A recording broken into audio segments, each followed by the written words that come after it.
আসসালামু আলাইকুম ওয়া রাহমাতুল্লাহ।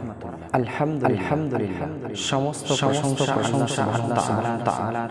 শান্তি আমাদের আদম আলাইহিস সালাম থেকে নিয়ে যত নবীগণ এসেছে, বিশেষ করে আমাদের সারা বিশ্বের নবীকুলের শিরোমণি মুহাম্মদ সাল্লাল্লাহু আলাইহি ওয়াসাল্লামের উপর শত কোটি সালাম ও দরুদ বর্ষিত অজস্র দ্বারায়।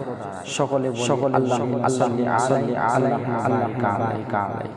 আপনাদের সম্মুখে সহিহ মুসলিম একটি টুকরো ইনশাআল্লাহুল আজিজ। হাদিসে বলছেন ওযু করার পরে যে ব্যক্তি কালেমায়ে শাহাদাত পাঠ করবে তার জন্য জান্নাতের আটটি দরজা খুলে যাবে। হযরত মুহাম্মদ সাল্লাল্লাহু আলাইহি ওয়াসাল্লাম বলেছেন। সহিহ মুসলিম 444 নম্বর হাদিস। হাদিসটি খুব গুরুত্বপূর্ণ হাদিস। ওযুর পরে দোয়া কেউ জানে।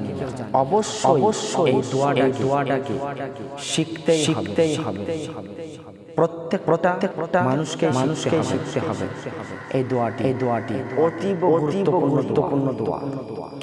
কেননা রাসূল সাল্লাল্লাহু আলাইহি ওয়াসাল্লাম বলেছেন ওযুর শেষে দোয়া করলে আটটি দরওয়াজা খুলে দেব জান্নাতে। সকলে হাদিসটি ফলো করুন এবং হাদিস ফলো করার সাথে সকলে মুখস্থ করার চেষ্টা করুন। ইনশাআল্লাহ প্রত্যেক দিন মুখস্থ করেন একটি করে ইনশাআল্লাহ হয়ে যাবে। আশা করছি সকলে হাদিসটি মানবেন।